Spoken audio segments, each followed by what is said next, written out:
बंशीधरं तोत्रधरं नमामि मनोहरं मोहहरं च कृष्णं मालाधरं धर्मधुरं धरं च पार्थस्य सारथ्यकरं च देवं कर्तव्यदीक्षां च समत्वशिक्षां ज्ञानस्य भिक्षां शरणागतिं च ददाति गीता करुणाद्रभूता कृष्णेन गीता जगतो हिताय।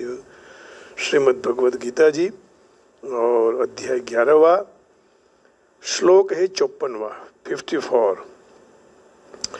जब कोई साधन से, कोई योग्यता से, कोई सामग्री से आपको प्राप्त नहीं कर सकते, माने भगवान को प्राप्त नहीं कर सकते हैं, तो फिर आप कैसे प्राप्त होते हो? तब भगवान ने उत्तर में ये दिया, भक्त्या त्वनन्यया शक्य अहमेवं विधोर्जुन ज्ञातुं द्रष्टुं च तत्त्वेन प्रवेष्टुं च परन्तप।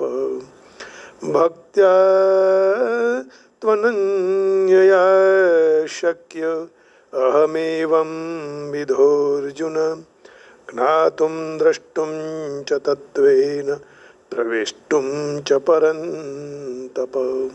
परंतु हे परंतप, शत्रु को ताप देने वाले अर्जुन एवं विदः, अर्जुन ऐसे चतुर्भुज रूपधारी मैं अनन्यया भक्त्या तत्त्वेन ज्ञातुं च द्रष्टुं प्रवेष्टुं शक्यः, मैं अनन्य भक्ति के द्वारा और तत्व से जानने के लिए, साकार रूप में देखने के लिए, प्रवेश प्राप्त करने के लिए शक्य हूँ। प्रवेष्टुम, वो भी वहाँ प्रवेष्टुम कहा, पूर्ण रूप से नहीं, वो तो सततम कीर्तयन्तो माम, सतत निरंतर भगवान की जो साधना उपासना करते हैं उसी के ऊपर परमात्मा जल्दी से प्रसन्न हो जाते हैं।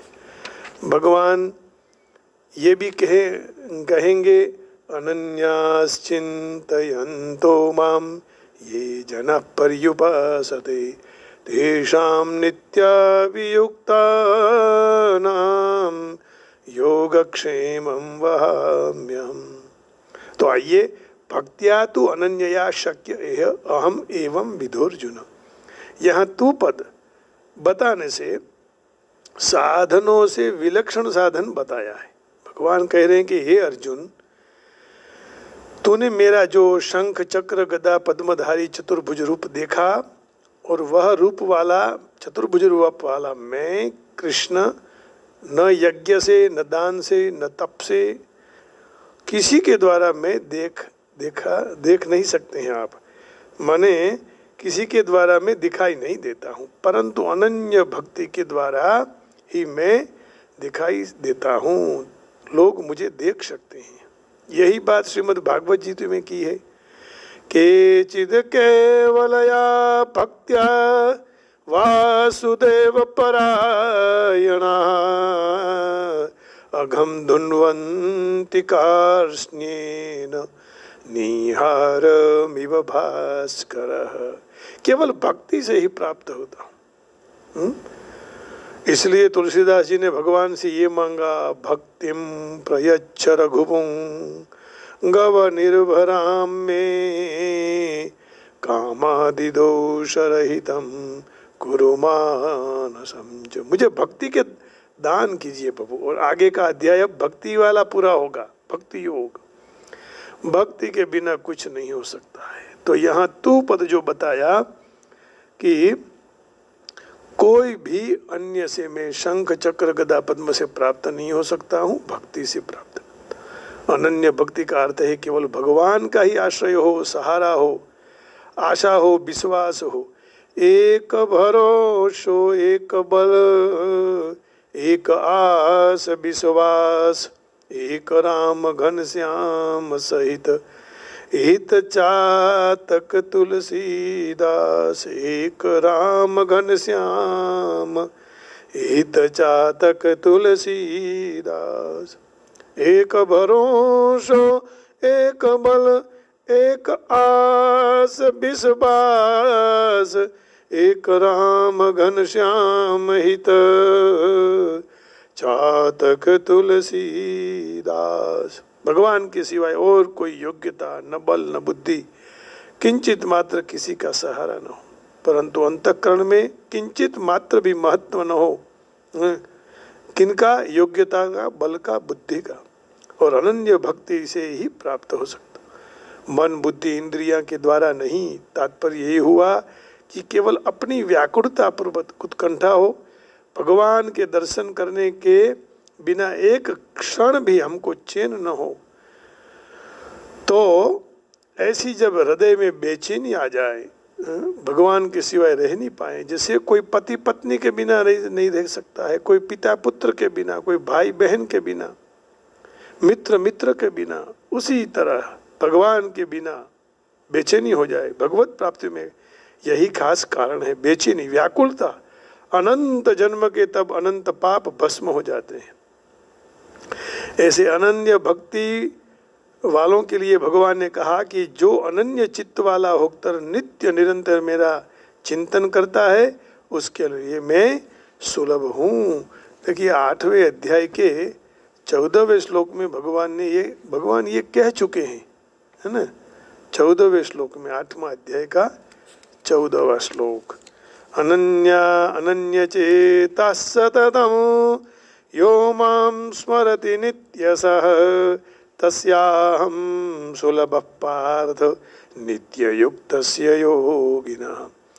अनन्यचेतः सततं यो मां स्मरति नित्यसः, तस्याहं सुलभः पार्थ नित्ययुक्तस्य योगिनः। हे प्रजापुत्र, अनन्य चित्त वाला होकर जो भी मनुष्य मुझ पुरुषोत्तम का नित्य निरंतर स्मरण करता है, वह नित्य निरंतर मेरे मन में जुड़ा हुआ योगियों के लिए भी जो मैं सुलभ हूँ, उसी तरह सुलभता से उनको भी प्राप्त हो जाता हूँ। तो योगी योग करने के बाद प्राप्त कर सकते हैं, आप केवल भगवान को याद करने से। केवलया अनन्यया भक्त्या, अनन्य भक्ति होनी चाहिए, है ना। सततम यो मां स्मरति नित्यसः, हरि दुर्लभ नहीं जगत में, हरि जन दुर्लभ होय। हरि हरियो सब जग मिले, हरि जन कहीं एक होय। हरि से तू जनी हेत कर, कर हरि जन से हेत। हरि रिझे जग देत है, हरि जन हरि देत। माने अनन्य भक्ति से भगवान की साधना करनी चाहिए, और उनका योगक्षेम मैं वहन करता हूँ। वो 9वें अध्याय के 22वें श्लोक में, अनन्याश्चिन्तयन्तो माम ये जनाः पर्युपासते, तेषां नित्याभियुक्तानां योगक्षेमं वहाम्यहम्। अब अप्राप्त वस्तु की प्राप्ति करा दे वही योग है, और प्राप्त सामग्री की रक्षा कर दे वही क्षेम है। तो भगवान कहते हैं जो मुझ में निरंतर लगे रहते हैं, उन भक्तों का योगक्षेम वहन भी मैं करता हूँ। तो भगवान की उपासना करने वाले घर के सदस्य जैसे होते हैं, है ना। जैसे कोई मजदूर काम करता है तो उसको मजदूर को मजदूरी सीमित में मिलती है, परंतु घर का यदि सदस्य हो तो उसको सर्व कहीं कुछ भी चाहिए सब उसका ही है। उत्तम के अस बस मन माही, सपने हुआन पुरुष जग नाही। अनन्य भक्त वही है जो दृष्टि में एक भगवान के सिवाय अन्य किसी की भी सत्ता नहीं देखता है। उत्तम के अस बस मन माही, सपने हुआन पुरुष जग नाही। सपने में भी दूसरे कोई पुरुष की सत्ता है ऐसा नहीं मानना चाहिए। सब काल में भगवान की सत्ता है। उत्तम के अस बस मन माही, सपने हुआन पुरुष जग नाही। उत्तम के अस बस मन माही, सपने हुआ न पुरुष जग नाही, सपने हुआ न पुरुष जग नाही। तो अनन्य भक्ति का दूसरा तात्पर्य यही है कि अपने में भजन स्मरण कराने का, साधना कराने का, उत्कंठा पूर्वक जो पुकारने का जो कोई सहारा होता है वह केवल किंचित मात्र वह सहारा दूसरे का न हो, भगवान का हो, है ने। પોતાનામાં ભજન સ્મરણ કરવાનો, સાધના કરવાનો, ઉત્કંઠાપૂર્વક પોકારવાનો જે કંઈ પણ સહારો છે તે સહારો કિંચિત માત્ર પણ ન હોય, પણ પછી તો साधना की क्या जरूरत है, केवल खुद के अभिमान को दूर करने के लिए और अपने में जो साधना करने का बल का भान होता है, जागृति आती है, वह साधना के बल पर ही मैं उनका उद्धार कर देता हूँ। तो उसको दूर करने के लिए साधना करने की जरूरत पड़ती है, अभिमान को दूर करने के लिए। तात्पर्य ये हुआ कि भगवान की प्राप्ति साधना करने से नहीं होती है, लेकिन साधना से अभिमान अपना पिघल जाता है ना। तो साधना का अभिमान पिघल जाने से साधक के ऊपर भगवान की शुद्ध कृपा की असर हो जाती है, अर्थात कृपा प्राप्त होने के बाद कोई फिर बाधा नहीं रहती, फिर कृपा से भगवत प्राप्ति हो जाती है। ज्ञातुम द्रष्टुम च तत्वेन प्रवेष्टुम, और ऐसे अनन्य भक्ति से मैं उसी तत्व से जाना जा सकता हूँ, अनन्य भक्ति से मैं देखा भी जा सकता हूँ, और अनन्य भक्ति से मैं प्राप्त भी किया जा सकता हूँ। ज्ञान के द्वारा भगवान तत्व से जाने जा सकते हैं, प्राप्त किए जा सकते हैं। 18वें अध्याय के 55वें श्लोक में भगवान ने कहा है कि ज्ञान से भी मैं प्राप्त किया जाता है। बात भी ठीक है, ज्ञान भी एक रास्ता ही है, लेकिन भक्ति सर्वोत्तम है। भक्त्या माम अभिजानाति यावान्यश्चामि तत्वतः ततो माम तत्वतो ज्ञात्वा विशते तदनंतरम। पराभक्ति का फल बताया है। जो पराभक्ति के द्वारा मैं जितना हूँ और जितना मैं तत्व से जाना जा सकता हूँ, वही भक्ति के प्रभाव से तत्व से जानकर तत्काल मुझ में प्रविष्ट हो जाते हैं। तो भक्ति का ही, यहाँ भी भक्ति का ही महत्व बताया कि भक्ति से ही भगवान प्राप्त हो सकते हैं, है ना, प्राप्त कर सकते हैं। ज्ञान के द्वारा पण भगवान तत्व से भी जान सकते हैं, लेकिन दर्शन के लिए भगवान के लिए फर्जियात नहीं है, भगवान दर्शन देंगे या भी न देंगे। ज्ञातुम कहने का तात्पर्य ऐसा है कि मैं जैसा हूँ वैसा मुझे जानने के लिए यदि मुझे जाना जाए तो इसका अर्थ ये नहीं है कि मैं उसकी बुद्धि के अंतर्गत आ जाता हूँ, परंतु उसको जानने की शक्ति मुझसे परिपूर्ण बन जाती है। तात्पर्य ये हुआ कि मुझे वासुदेव सर्वमिति समहात्मा सुदुर्लभ मनुष्याणाम सहस्रेषु कश्चिद यतति सिद्धये। तो 9वें अध्याय में जो 19वें श्लोक में कहा है ना, 9वें अध्याय के 19वें श्लोक में तपाम्यहमहं वर्षं निगृह्णाम्युत्सृजामि च अमृतं चैव मृत्युश्च सदसच्चाहम अर्जुन। तो हे अर्जुन, संसार के हित के लिए मैं ही सूर्य के रूप में तप रहा हूँ, जल को भी मैं ग्रहण कर रहा हूँ, और फिर जल को मैं ही बादल के रूप में, बादल को निमित्त बनाकर वर्षा कर रहा हूँ, और अमृत और मृत्यु तथा सत असत भी मैं ही हूँ। वास्तविक तत्व से मुझे जान ले। द्रष्टुम कहने का तात्पर्य यही है कि सगुण के रूप में, अर्थात विष्णु, राम, कृष्ण आदि कोई भी जो रूप देखने की इच्छा है तो मुझे वो देख सकता है, और उसी में ही सबके रूप दिखाई देंगे। प्रवेष्टुम कहने का तात्पर्य यही है कि स्वयं भगवान के साथ अभिन्नता का अनुभव कर ले, अथवा उससे भगवान की नित्य लीला में प्रवेश हो जाए। नित्य लीला में प्रवेश होने में भक्त की इच्छा और भगवान की मर्जी ही मुख्य है, भगवान की भी इच्छा मुख्य है। फिर भी भगवान को सर्वथा शरणे जब आदमी भक्त हो जाता है तो सब उसकी इच्छाएं समाप्त हो जाती है, और जब इच्छा नहीं रहती है तो दुख कभी उत्पन्न नहीं होता है। इच्छा ही दुख की जननी है। तो इच्छा को मार दो, बस भगवान में मन मिला दो। तो भी भगवान की यह एक विलक्षणता है कि भक्त की लीला में प्रवेश होने की उनकी इच्छा रहती है। भक्त की इच्छा लीला में प्रवेश करवाने की होती है ना, कि भगवान की लीला कैसी है, तो वह भगवान पूरी कर देते हैं। भगवान केवल पारमार्थिक इच्छा को पूरी करते हैं ऐसी बात नहीं, किंतु भक्त की यदि सांसारिक यत्किंत इच्छा रह गई हो तो वो भी पूरी कर देते हैं। जिस तरह भगवत दर्शन की पूर्व की इच्छा अनुसार ध्रुव जी को 36,000 वर्ष का राज्य मिला और विभीषण को 1 कल्प का, तात्पर्य ये हुआ कि भगवान भक्त की इच्छा भी पूरी कर देते हैं, अपनी इच्छा के अनुसार वास्तविक पूर्णता प्राप्ति करा देते हैं, जिससे भक्त के लिए कुछ भी करने का, जानने का, प्राप्त करने का नहीं रहता है।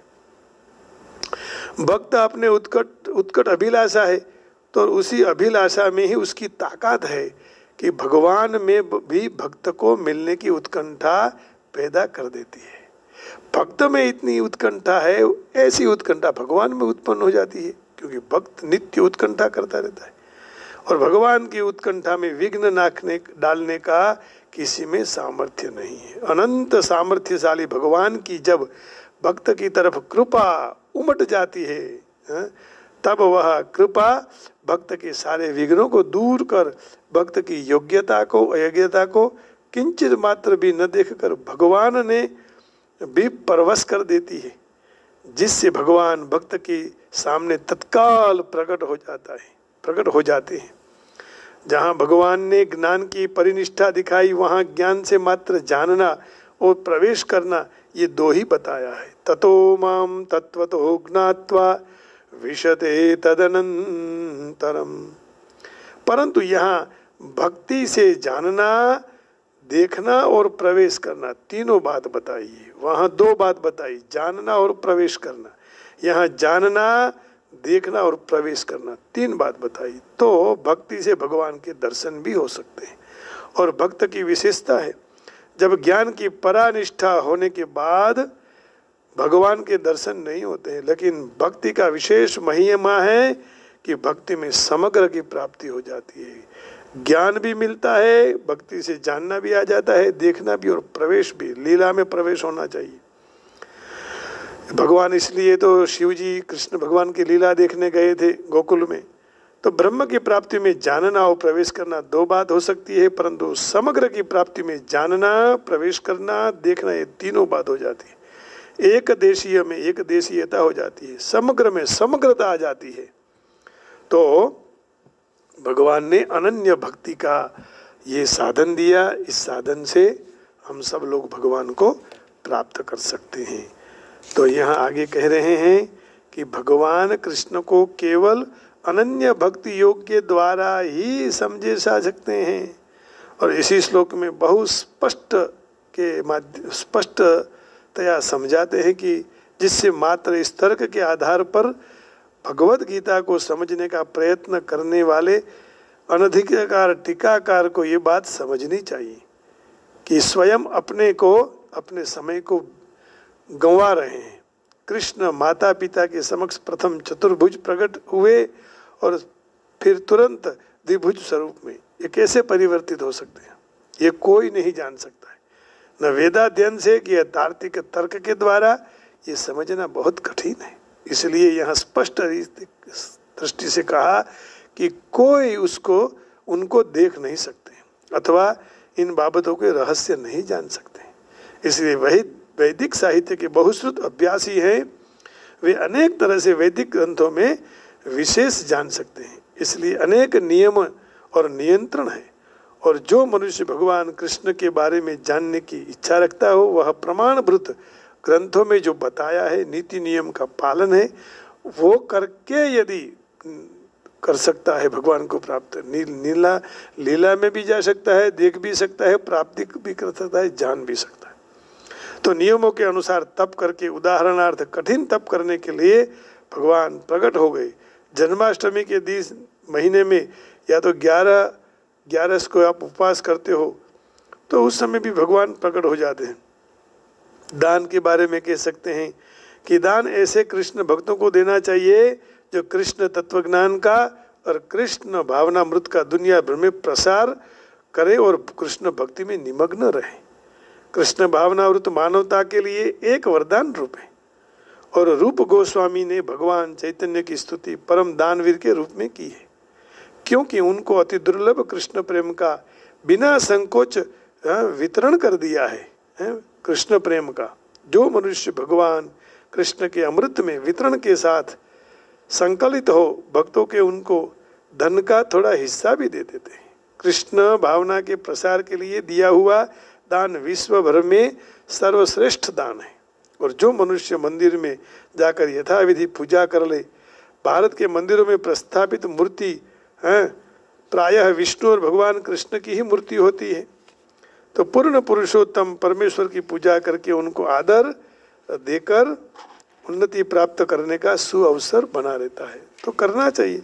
इसका अर्थ समर्थन ये हुआ कि वैदिक साहित्य में भी इसका उल्लेख किया है। क्या उल्लेख है?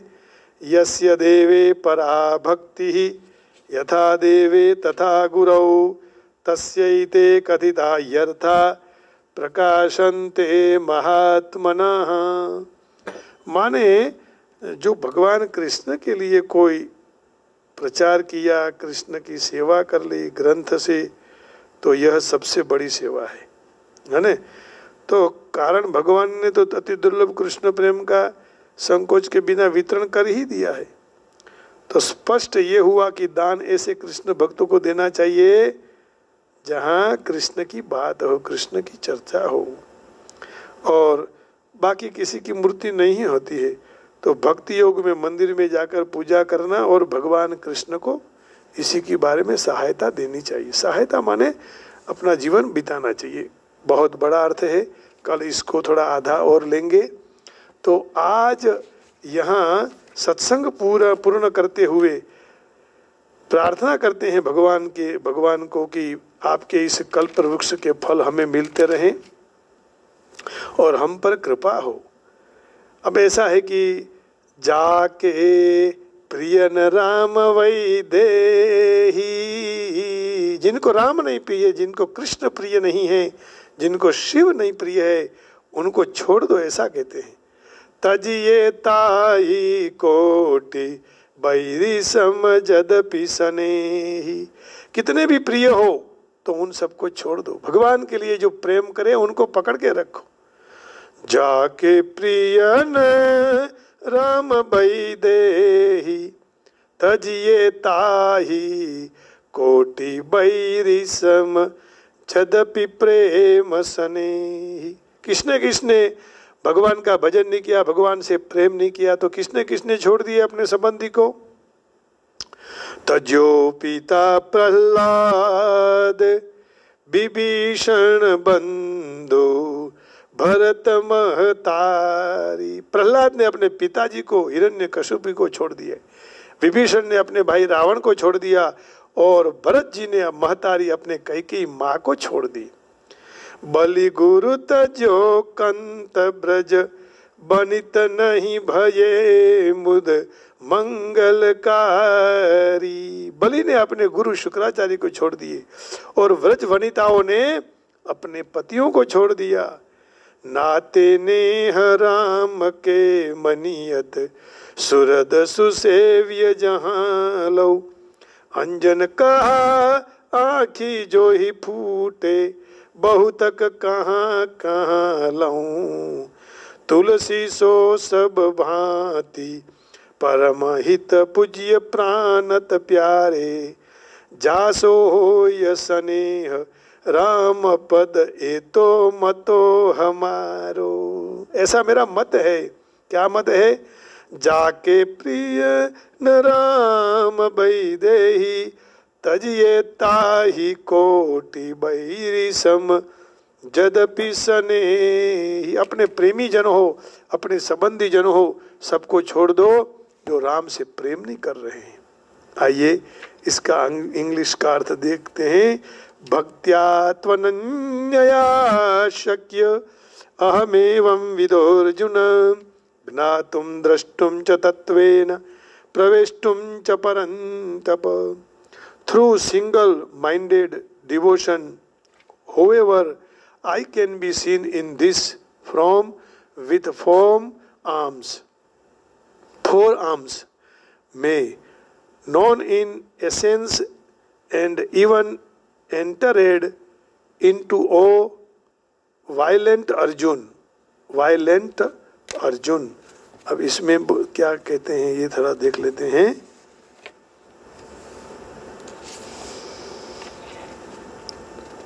भक्त्या त्वनन्यया सक्यम अहम एवं विधोर्जुन. My dear Arjun, only by undivided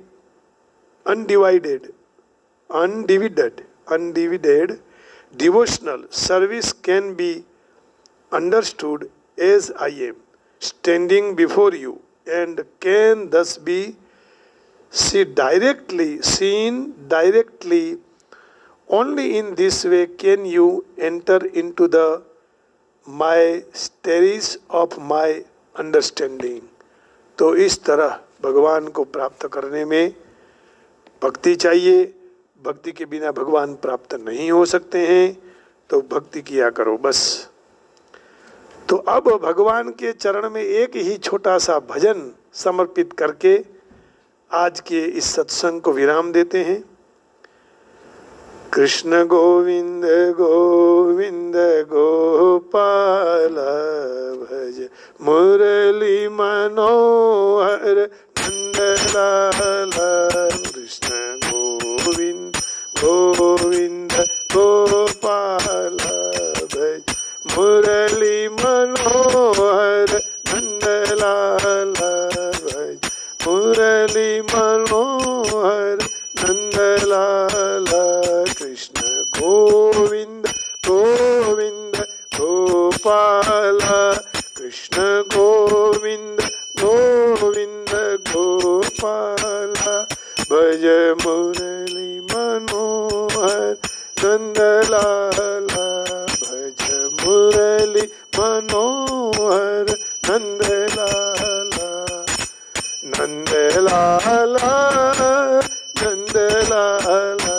भज मुरली मनोहर नंदलाल. भज मुरली मनोहर नंदलाल. हरे कृष्ण हरे राम राधे गोविंद. हरे कृष्ण हरे राम राधे गोविंद. राधे गोविंद हरे राधे गोविंद. हरे कृष्ण हरे राम राधे गोविंद. हरे कृष्ण हरे राम राधे गोविंद. राधे गोविंद हरे राधे गोविंद. राधे गोविंद हरे राधे गोविंद. हरे कृष्ण हरे राम राधे गोविंद. हरे कृष्ण हरे राम राधे गोविंद. हरे कृष्ण हरे राम राधे गोविंद. हरे कृष्ण हरे राम राधे गोविंद. हरे कृष्ण हरे राम राधे गोविंद. आप सबके हृदय में बैठे हुए हरे कृष्ण प्रभु को, गोविंद को, नारायण को प्रणाम करके सबको जय श्री कृष्ण. वाणी को विराम देता हूँ. हरे कृष्ण राधे राधे. ओम नमः शिवाय. जय गिरनारी. जय योगेश्वर. ओम नमः शिवाय. जय वेंकटेशा. जय हनुमान. जय गणपति महाराज. सबको प्रणाम. ओम नमो नारायणाय.